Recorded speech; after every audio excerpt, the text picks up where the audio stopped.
अस्सलाम वालेकुम dear viewers, welcome back dear viewers. आज मैं आप लोगों के साथ एडोबे प्रीमियर प्रो के अंदर कुछ ऐसे स्टेप्स और टिप्स हैं जो आप लोगों के साथ में शेयर करने वाला हूं कि अगर आप इनको फॉलो करें तो आपके एडोबे प्रीमियर प्रो की स्पीड में वो एक ड्रामेटिक चेंज लाएगा।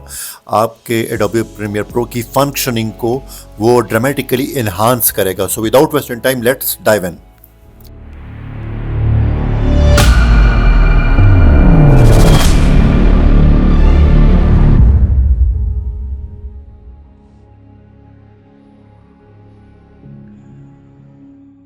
Welcome back dear viewers. First and foremost step number 1, without wasting time हम जाते हैं प्रीमियर प्रो को आप खोल लें और टॉप लेफ्ट कॉर्नर में आप देखें तो फाइल का बटन है, उस पर क्लिक करें और down there toward the bottom project setting का आपको एक बटन नजर आएगा। इसके आगे जो ड्रॉप इन मेन्यू है ये फर्दर आपको 3 ऑप्शंस देगा, एक जनरल और एक स्क्रैच डिस्क्स और एक एडजस्ट सेटिंग्स।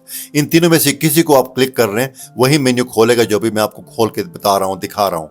तो आई क्लिक ऑन जनरल और जनरल के टैब पे बिल्कुल टॉप पे वीडियो रेंडरिंग एंड प्लेबैक, तो ये बाय डिफॉल्ट होगा। सॉफ्टवेयर ओनली पे इसको स्विच करना है। जो टॉप पे है क्यूडा, इस पे आपने इसको स्विच कर देना है। तो अभी ये आपके जीपीयू या जो हार्डवेयर है उसके रिसोर्सेज को ये यूज करेगा एडोबे प्रीमियर प्रो। इसको मैं ओके करके बंद कर लेता हूं। स्टेप नंबर 2 की तरफ चलते हैं और वो ये जो प्रीव्यू विंडो है इसके राइट एंड बॉटम कॉर्नर में ये 2 ऑप्शंस मिलेंगे। एक बॉक्स है जिसके अंदर 1/4 लिखा हुआ है और एक हाथ एक रेंच है। इनकी सेटिंग्स की जरूरत है। ये बाय डिफॉल्ट फुल होगा, इसको आपने हाफ आइडियल 1/4 अगर नहीं तो कम से कम हाफ रखें। ये प्रीव्यू के लिए है, जो ये प्रीव्यू बता रहा है। ओरिजिनल वीडियो के रेजोल्यूशन पे इसका कोई असर नहीं है, सिर्फ प्रीव्यू के लिए। इसके बाद आ जाएं रेंच के ऊपर, इसको क्लिक करें तो ये जो सेगमेंट्स बने हुए हैं डिवाइडेड बाय दीज लाइंस, ये जो लाइंस से डिवाइड हुए हैं, पहला गिने 1 2 3 4 5th में आ जाएं तो एक प्लेबैक का है, जो मतलब वीडियो चल रही है तो उस वक्त क्या आप रेजोल्यूशन रखना चाहते हैं। बाय डिफॉल्ट ये फुल होगा, आपने इसको 1/4 करना है। उसके बाद पास रेजोल्यूशन है, बाय डिफॉल्ट फुल होगा, आपने इसको 1/4 करना है। फिर उसके बाद ये जो हाई क्वालिटी प्लेबैक है ये बाय डिफॉल्ट ऑन होगा, आपने इसको ऑफ रखना है। पर्टिकुलरली 2 ओकेजन्स पे कि या जब आप इसकी रेंडरिंग कर रहे होते हैं, यहां पर कोई रेड लाइन है तो आप इधर टॉप में सीक्वेंस में जाके तो आप इसकी रेंडरिंग करते हैं, या आप वीडियो को फाइनल शेप में रेंडर आउट कर रहे हो, एक्सपोर्ट कर रहे हो, तो उस वक्त इनकी कोई ज़रूरत नहीं है।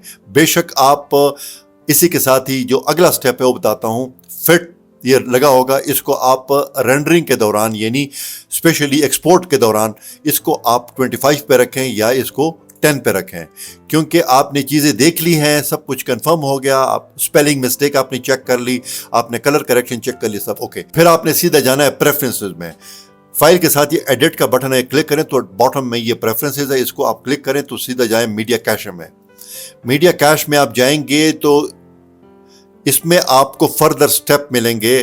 पहला स्टेप इसके अंदर जो डिलीट का बटन है इसको आप डिलीट करें। ये तमाम गैर ज़रूरी फाइल्स जो हैं, यूज्ड है, अनयूज्ड है, वो अननेसेसरी है, इनको ये क्लीन कर देगा। ये क्लीन करने के बाद आपने ये करना है अगला स्टेप कि आपने ये ब्राउज करके मीडिया कैश फाइल्स और मीडिया कैश डाटाबेस, इन दोनों फाइल्स की जो डायरेक्टरीज हैं वो बाय डिफॉल्ट सीप के ऊपर इंस्टॉल्ड होगी, बनी होगी। तो आपने ब्राउज करके इसको अलग-अलग किसी और ड्राइव का पाथ देना है, DEF, लेकिन ये ख्याल करें कि वो SSD हो, सेकेंडरी SSD हो। यानी एक SSD पे आपकी विंडो है तो दूसरी SSD पे ऊपर आपने इन फाइल्स की डायरेक्टरीज रखनी है। एक मेरा वीडियो नंबर 7 है, आई एम नॉट श्योर, लेकिन प्रोजेक्ट सेटिंग का पहला पार्ट है, मुझे अभी तक याद है। उस पर मैंने प्रेफरेंसेस, ये सारे प्रेफरेंसेस हैं, ये मैंने सारे कवर किए हुए हैं डिटेल में, आप वो ज़रूर सुने। वो मैंने डिटेल में उसमें बताया हुआ है कि ये CFA कौन सी फाइल होती है, .PEK फाइल ये कौन सी फाइल होती है, और फिर उसके बाद ये जो मीडिया कैश डाटाबेस इसका क्या रोल है। हम मूव करते हैं मेमोरी में। मेमोरी में अगर आपके पास पुराना एडोबे प्रीमियर प्रो है, नए वाले में नहीं है, पुराने वाले में इधर एक और ऑप्शन है जिसमें लिखा हुआ है कि optimize Premiere Pro for performance और मेमोरी ऑप्शंस आपको देता है, तो आप स्विच करें परफॉर्मेंस। ये जो मेमोरी है अगर आपने इस तरह डेडिकेट नहीं की हुई है तो उसको डेडिकेट कर लें। RAM reserve for other applications को आपने कम से कम रखना है, लेकिन उसको ऑड नंबर में रखना है, क्योंकि एडोबी प्रीमियर प्रो जो है ये जुफ्त नंबर को या ये इवन नंबर को पसंद नहीं करता, ताक नंबर को पसंद करता है या ऑड नंबर को। तो 1 पे ये काम करेगा नहीं, तो 3 मिनिमम मैंने रखा हुआ है। तो मेरे पास टोटल 32 इसमें इंस्टॉल्ड है, तो उसमें 29 मैंने इसके लिए रखा हुआ है, प्रीमियर प्रो के लिए, और जब भी इस्तेमाल होगा यानी आफ्टर इफेक्ट इस्तेमाल करूंगा तो उसके लिए, प्रीमियर प्रो के लिए, Premiere Pro at one time में एक ही इस्तेमाल करूंगा तो 29 उसके लिए और 3 अदर्स के लिए। Okay, we move on to media. Media में आपने एक ये चीज़ देखनी है कि ये ग्रोइंग फाइल जो है नीचे आ जाएं, तो इसके ऊपर ये ऑटोमेटिकली रिफ्रेश ग्रोइंग फाइल्स ये चेक होगा, इसको आपने अनचेक करना है। ये क्या होता है कि जब आप लाइव स्ट्रीमिंग कर रहे होते, जिस तरह यूट्यूब के ऊपर आप कोई चीज़ बता रहे हो, कोई ट्यूटोरियल बना रहे हो, कोई क्लास ले रहे हो, तो ये लाइव स्ट्रीमिंग के साथ ये आपके फाइल्स को ये रिफ्रेश करके उसको ग्रो कर रहा होता है। जूं टाइम गुजरता है तो आपका प्रोजेक्ट हैवी होता जा रहा होता है, ये बोझ डालेगा, इसको हटा दें, आप इसको अनचेक करें। उसके बाद आपने जो प्लेबैक है इसके ऊपर आना है। प्लेबैक में आपने इनेबल जो मर्करी ट्रांसमिट है, ये भी लाइव स्ट्रीमिंग के लिए ये बाय डिफॉल्ट ये चेक होगा, इसको आपने अनचेक कर देना है। फिर इसके बाद मेरे ख्याल में यहाँ पर फाइनली है, और वो है इसका जो ऑटो सेव है।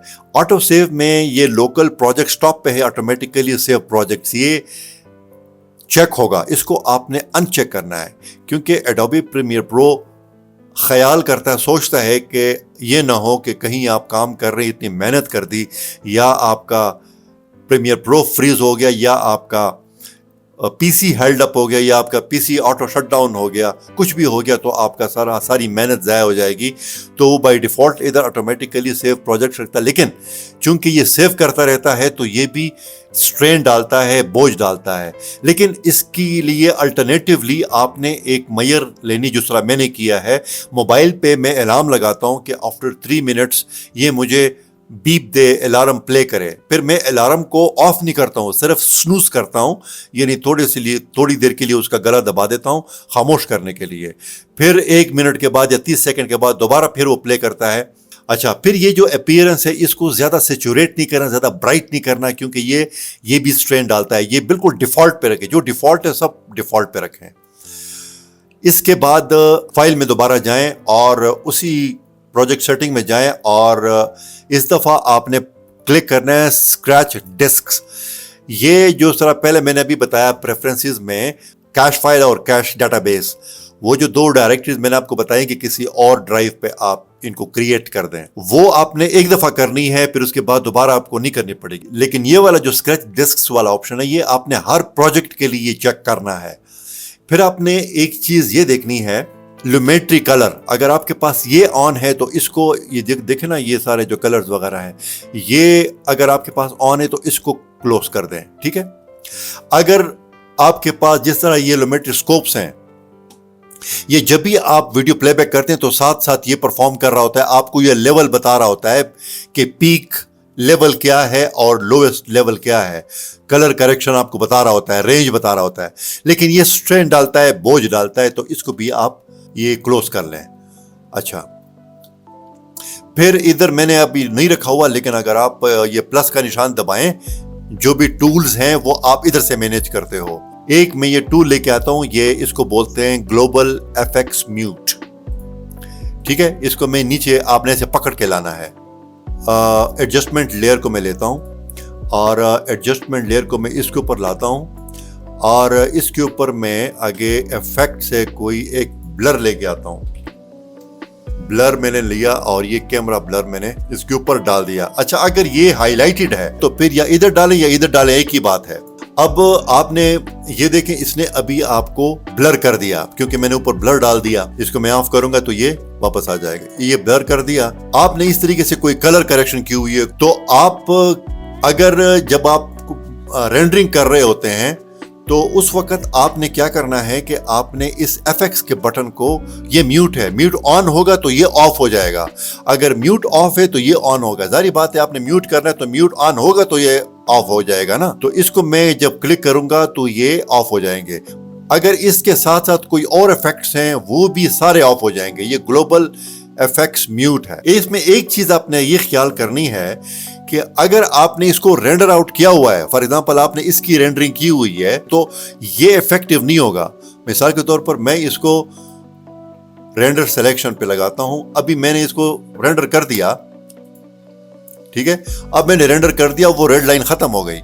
अब जब मैं इसको क्लिक करूंगा तो ये काम नहीं करेगा, देखे ना। तो ये ना हो कि कहीं आप इससे परेशान हो जाओ कि यार ये बटन काम नहीं कर रहा। ये आप रेंडर करेंगे क्योंकि आप इसने ऑलरेडी इसने बैक कर दिया, इसने बैकिंग अपने पास रख ली। वो जो आपने रेंडर कर लिया तो उसने उस रेंडर की फाइल बना के अपने डायरेक्टरी में उसको अपने पास रख लिया रिकॉर्ड में। इसके बाद आपने एक और काम करना है और वो ये है कि प्रॉक्सी ये थोड़ा सा एडवांस टॉपिक है। प्रॉक्सी क्या करता है कि अगर 4K है या अल्ट्रा HD है और आपके रिसोर्सेज शायद कमजोर होंगे तो ये सही तरीके से रुक के चलता है, सही प्ले नहीं होता। तो आप प्रॉक्सी क्रिएट करते हो जिसमें आपका मीडिया इनकोडर भी इन्वॉल्व होता है। तो आपको वो जो सब्जेक्ट है वो थोड़ा सा लेंथी है, तो इसलिए मैंने इसमें शामिल नहीं किया। प्रॉक्सी क्या करता है कि वो लो प्रोफाइल के यानी कम ग्रेड के स्केल डाउन प्रोफाइल क्रिएट करता है उसी प्रोजेक्ट का कॉपी करके। फॉर एग्जाम्पल ये 4K पे वो शायद 360 पे कर ले, लेकिन उससे ऊपर नहीं। वो क्या करता है कि वो क्रिएट करता है प्रॉक्सी यानी टेम्परेरी तौर पे, फिर आप वो उसमें आप टॉगल उसमें करें। फिर उसके बाद ये प्रॉक्सी वाला टॉगल प्रॉक्सीज, ये अगर आप इधर वो करें ना, तो जब आप मुतमईन हो जाएं कि ये ऑन होगा, पहले मिसाल के तौर पर ये ऑन होगा, प्रॉक्सी यूज हो रही है, जब आप रेंडर आउट कर रहे होते हैं तो उस वक्त इसको ऑफ कर देना है। ये दोनों को, ये म्यूट वाला को ऑफ करना है और इसको ऑफ करना है। ये जब ऑफ होगा तो ये इफेक्ट्स वापस आ जाएंगे। ये जब ऑफ हो जाएगा तो प्रॉक्सीज उड़ जाएंगे, ओरिजिनल जो प्रोजेक्ट होगा उसके file. So with this we come to the end of today's tutorial. और अगर कोई चीज़ मेरे से रह गई हो तो क्योंकि मैंने कुछ नोट नहीं किया हुआ, मैं ज़बानी बोल रहा हूँ, तो मैं किसी और वीडियो में आपके साथ शेयर कर लूँगा। लेकिन till then take care of yourself. अल्लाह हाफिज़।